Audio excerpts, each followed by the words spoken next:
ദൈവത്തിന് സ്തുതി. പ്രഭാത കിരണത്തിലേക്ക് സ്നേഹവന്ദനം. ഭാഗം 2284. ഇന്ന് ഏപ്രിൽ മാസം 2-ാം തീയതി, 92-ാമത്തെ ദിവസത്തിലെത്തി. ഇന്ന് പെസഹ വ്യാഴമാണ്. എന്താണ് അന്ന് അവർക്കിടയിൽ, ആ ഗുരുവിനും ശിഷ്യന്മാർക്കുമിടയിൽ സംഭവിച്ചത്? എന്താണ് ഇന്ന് നമ്മുടെ ഈ ഭൂമിയിലെ ചെറിയ ജീവിതത്തിന് അകത്ത് നമുക്കിടയിൽ, പ്രിയപ്പെട്ടവർക്കിടയിൽ സംഭവിച്ചുകൊണ്ടിരിക്കുന്നത്? അവസാനം വരെ കൂടെ നടക്കാമെന്ന് ഉറപ്പുകൊടുത്തവർ, നടക്കുമെന്ന് ഉറപ്പായി വിശ്വസിച്ചവർ പരസ്പരം ഒറ്റുകൊടുക്കുകയാണ്. ഹൃദയം നുറുങ്ങാതെ ഇത് എങ്ങനെയാണ് ഒന്ന് തിരിച്ചറിയുന്നത്? അസാമാന്യമായ ധൈര്യം വേണം ഇവ തിരിച്ചറിഞ്ഞിട്ട് കുലുക്കമില്ലാതെ വീണ്ടും നിലനിൽക്കാനായിട്ട്.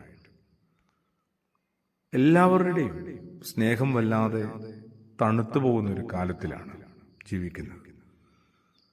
ദൈവത്തിന് പോലും അത്തരമൊരു പരാതി നമ്മളോട് പറയാനുണ്ട്. അതിന് അവകാശമുള്ള ആള് തന്നെയാണ് ദൈവം.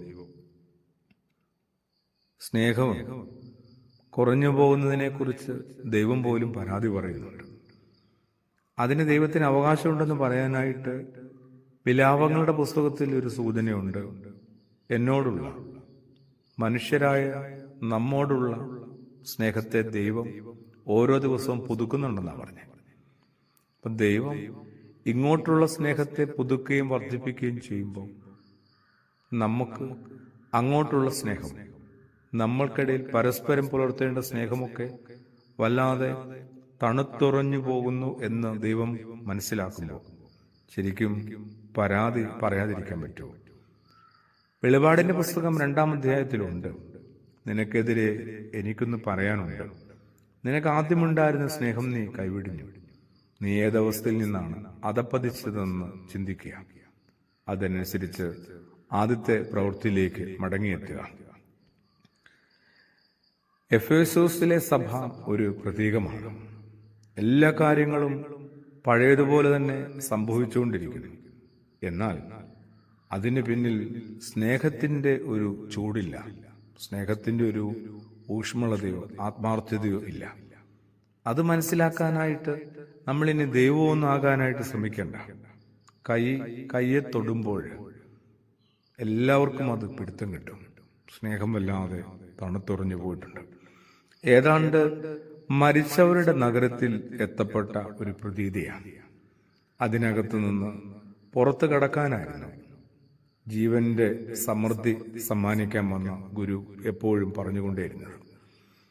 പക്ഷേ ഇല്ല, ആരും ഇതിനകത്തുനിന്ന് പുറത്തു കടക്കുന്നില്ല. അവസാനം വരെ കൂടെ ഉണ്ടാകുമെന്ന് ഉറപ്പുകൊടുത്ത ശിഷ്യന്മാരൊക്കെ ഒറ്റുകൊടുത്ത് അകലുകയാണ്. ഗുരുവാവട്ടെ തന്റെ ശരീരം കൂടി അവർക്ക് പങ്കിട്ടു കൊടുക്കുകയാണ്.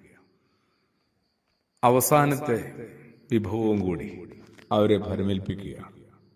അത്രത്തോളം നിങ്ങൾ എനിക്ക് പ്രിയപ്പെട്ടവരാണ്, ഇതാ എൻ്റെ ശരീരം കൂടി എടുത്തുകൊള്ളുക. പെസഹ അങ്ങനെ കൂടി ഒരു ഓർമ്മയുടെ ദിനമല്ലേ? അവനവനെ വിഭജിച്ച് മുറിച്ച് ഒപ്പമുള്ളവർക്ക് കൊടുത്ത് അവനവനെ ഇല്ലാതാക്കുക. അത്രത്തോളം സ്നേഹം, അത്രത്തോളം സഹനം.